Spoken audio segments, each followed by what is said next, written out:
اعوذ باللہ من الشیطان الرجیم بسم اللہ الرحمن الرحیم۔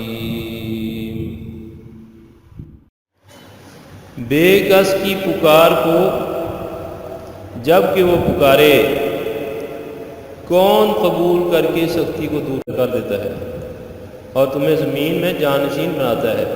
کیا اللہ کے ساتھ کوئی اور بھی معبود پر حق ہے؟ تم لوگ بہت کم نصیحت و عبرت حاصل کرتے ہو۔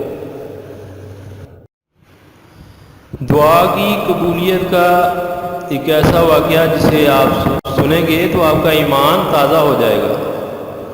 اس کا نام ڈاکٹر احمد تھا اور وہ اپنے ملک کا معروف طبیب تھا۔ لوگ اسے چیک اپ کروانے اور مشورہ لینے کے لیے کافی دیر تک انتظار کرتے۔ اس کی شہرت بڑھتی چلی گئی۔ اس کے ملک کے ایک بڑے شہر میں ایک انٹرنیشنل میڈیکل کانفرنس کا انعقاد ہونے جا رہا تھا جس میں اسے بھی دعوت دی گئی۔ ڈاکٹر احمد کی خدمات کے پیش نظر فیصلہ ہوا کہ وہ اس کانفرنس میں مقالہ پڑھے گا اور اسے آزادی شیلڈ اور سرٹیفکیٹ بھی دیا جائے گا۔ ڈاکٹر احمد اپنے گھر سے ایئرپورٹ کی طرف روانہ ہوا۔ آج وہ بہت خوش اور پرسکون تھا۔ آج شام اسے خصوصی تکریم اور عزت سے نوازا جائے گا۔ یہ سوچ کر وہ اور زیادہ آسودہ ہو جاتا۔ ایئرپورٹ پر معمولی چیکنگ کے بعد فوراً ہی وہ ہوائی جہاز میں سوار ہو گیا اور اس کی فلائٹ شیڈول کے مطابق پرواز کر گئی۔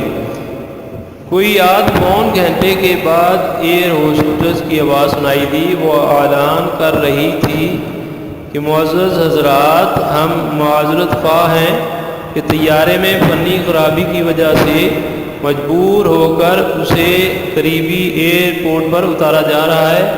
ہمارے پاس اس کے سوا کوئی چارہ کار نہیں ہے۔ فلائٹ بغیر کسی دشواری کے قریبی ایئرپورٹ پر اتر گئی۔ مسافر جہاز سے اتر کر لاؤنج میں آ گئے۔ ڈاکٹر احمد بھی دیگر مسافروں کے ساتھ طیارے کے درست ہونے کا انتظار کرنے لگے۔ تھوڑی دیر بعد ایئرپورٹ اتھارٹی نے اعلان کیا کہ خرابی درست ہونے کا فوری امکان نہیں، مسافروں کو متبادل طیارہ آنے تک انتظار کرنا ہوگا۔ نیا طیارہ کب آئے گا کسی کو علم نہ تھا۔ پھر کچھ دیر بعد اعلان ہوا کہ متبادل طیارہ کل ہی آ سکتا ہے۔ ہم اس زحمت کے لیے معذرت خواہ ہیں۔ ڈاکٹر احمد کے لیے یہ اعلان نہایت تکلیف دہ اور چونکا دینے والا تھا۔ آج کی رات تو اس کی زندگی کی بہت اہم رات تھی۔ وہ کتنے ہفتوں سے اس کا منتظر تھا۔ اس کی تکریم ہونے والی تھی۔ وہ کرسی سے اٹھا اور ایئرپورٹ کے اعلیٰ افسر کے پاس جا پہنچا، اپنا تعارف کروایا اور کہا، میں انٹرنیشنل معیار کا ڈاکٹر ہوں، میرا ایک ایک منٹ قیمتی ہے، مجھے آج رات فلاں شہر میں مقالہ پڑھنا ہے۔ پوری دنیا سے مندوبین اس سیمینار میں شرکت کے لیے آئے ہوئے ہیں اور آپ لوگ ہمیں مزہ سنا رہے ہیں کہ متبادل طیارہ 16 گھنٹے کے بعد آئے گا۔ متعلقہ افسر نے جواب دیا، محترم ڈاکٹر صاحب، ہم آپ کی عزت اور قدر کرتے ہیں، ہمیں آپ کی اور دیگر مسافروں کی مشکلات کا بخوبی اندازہ ہے، لیکن یہ ہمارے بس کی بات نہیں اور نہ ہی نیا طیارہ فراہم کرنا میری ذمہ داری ہے۔ البتہ وہ شہر جہاں آپ کو کانفرنس میں شرکت کے لیے جانا ہے، زمینی راستے سے فقط 3-4 گھنٹے کی مسافت پر تو ہے۔ اگر آپ کو بہت جلدی ہے تو ایئرپورٹ سے کرایہ پر گاڑی حاصل کریں اور خود ڈرائیو کرتے ہوئے مطلوبہ شہر پہنچ جائیں۔ ڈاکٹر احمد لمبی ڈرائیونگ کا پسند نہ کرتا تھا، مگر مجبوری تھی۔ اس کے پاس کوئی متبادل صورت بھی تو نہیں تھی۔ اس نے آفیسر کے مشورے کو پسند کیا اور کرایہ پر گاڑی لے کر متعلقہ شہر کی جانب روانہ ہو گیا۔ اس نے کچھ ہی فاصلہ طے کیا تھا کہ اچانک موسم خراب ہونا شروع ہو گیا۔ آنن فانن سیاہ گھنے بادلوں نے آسمان ڈھانپ لیا، تیز آندھی اس پر چل رہی تھی۔ دیکھتے ہی دیکھتے زوردار بارش شروع ہو گئی۔ آسمان ڈھانپ لیا، تیز آندھی اس پر چلنے لگی۔ دیکھتے ہی دیکھتے زوردار بارش شروع ہو گئی۔ اندھیرا چھا گیا اور آہستہ آہستہ وہ راہ سے بھٹکنے لگا۔ اس کی گاڑی کا رخ کسی غلط سمت مڑ گیا۔ موسم کی خرابی کے باعث اسے اندازہ ہی نہ ہو سکا کہ وہ کدھر جا رہا ہے۔ 2 گھنٹے کی مسلسل ڈرائیونگ کے بعد اسے یقین ہو گیا کہ وہ راستے سے بھٹک چکا ہے۔ بھوک اور تھکاوٹ کا احساس بھی اسے ستانے لگا۔ اس کے پاس کھانے پینے کی کوئی خاص چیز بھی نہیں تھی۔ کسی محفوظ ٹھکانے کی تلاش اس کے دل و دماغ پر سوار تھی جہاں کھانے پینے کی کوئی چیز مل سکے۔ وقت تیزی سے گزرتا چلا گیا اور رات کا اندھیرا پھیلنا شروع ہو گیا۔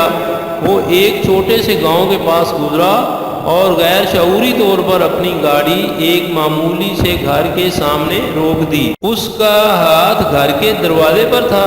وہ اسے کھٹکھٹا رہا تھا۔ اندر سے ایک بوڑھی عورت کی نحیف و ناتواں آواز اس کے کانوں میں پڑی جو کہہ رہی تھی، بیٹا جو بھی ہو اندر آ جاؤ، دروازہ کھلا ہے۔ ڈاکٹر احمد گھر میں داخل ہوا تو دیکھا کہ ایک بوڑھی عورت متحرک کرسی پر بیٹھی ہے۔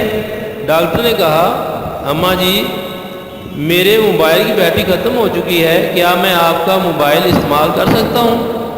بوڑھی عورت مسکرا کر کہنے لگی، بیٹے کون سے فون کی بات کر رہے ہو؟ شاید تمہیں معلوم نہیں کہ تم کہاں ہو۔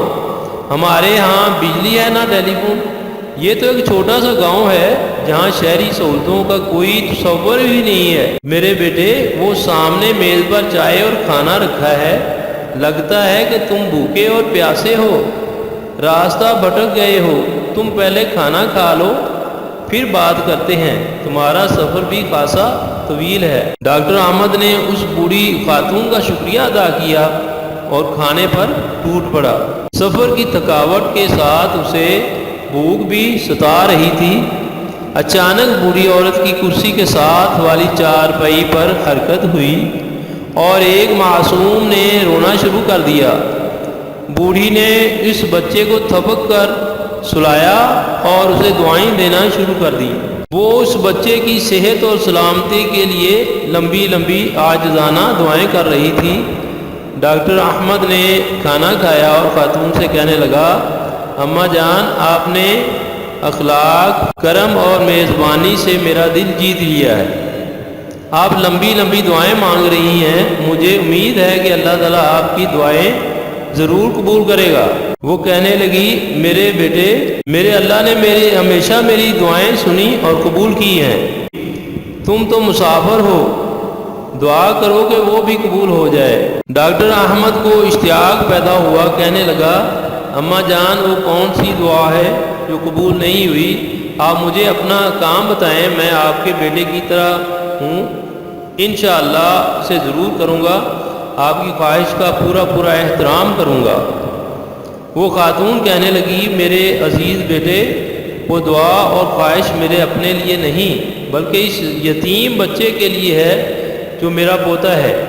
اس کے ماں باپ بہت ہو چکے ہیں اور اسے ہڈیوں کی ایک بیماری ہے جس کی وجہ سے یہ چلنے پھرنے سے معذور ہے۔ میں نے اس کے بہت علاج کروائے ہیں، بڑے بڑے ڈاکٹروں کے پاس لے کر گئی ہوں، مگر تمام اتباع اس کے علاج سے عاجز آ گئے ہیں۔ لوگوں نے مشورہ دیا ہے کہ اس ملک میں احمد نام کا ایک ڈاکٹر ہے جو اس مرض کے علاج کا ماہر ہے۔ اس کی شہرت دور دور تک ہے، وہ بڑا مانا ہوا سرجن ہے، اس کا آپریشن کر سکتا ہے، مگر وہ تو یہاں سے بہت دور رہتا ہے، اس تک پہنچنا کوئی آسان کام تو نہیں۔ تم میری حالت دیکھ رہے ہو، میں عمر رسیدہ ہوں، کسی وقت بھی بلاوا آ سکتا ہے۔ مجھے یہ فکر کھائے جا رہی ہے کہ میرے بعد اس بچے کی نگہداشت کون کرے گا۔ اس لیے میں ہر وقت اللہ تعالیٰ سے دعا کرتی ہوں کہ وہ کوئی سبب پیدا کر دے کہ میں اس بچے کو ڈاکٹر احمد کے پاس لے جا کر علاج کروا سکوں۔ ہو سکتا ہے کہ اس یتیم بچے کو ڈاکٹر احمد کے ہاتھوں شفا مل جائے۔ ڈاکٹر احمد اپنے جذبات پر قابو نہ رکھ سکا، اس کی آنکھیں بھیگ چکی تھیں۔ روندی ہوئی آواز میں اس نے کہا، اماں جان میرا طیارہ خراب ہوا، پھر خوب طوفان آیا، آندھی اور بارش آئی، اللہ تعالیٰ نے مجھے گھیر گھار کر آپ کے گھر بھجوا دیا۔ آپ کی آخری دعا بھی قبول ہو چکی ہے۔ اللہ رب العزت نے اپنے ایسے اسباب مہیا فرما دیے ہیں کہ ڈاکٹر احمد خود چل کر آپ کے گھر آ گیا ہے۔ اب میں آپ کے پوتے کا اللہ تعالیٰ نے چاہا تو پوری محنت اور توجہ سے علاج کروں گا۔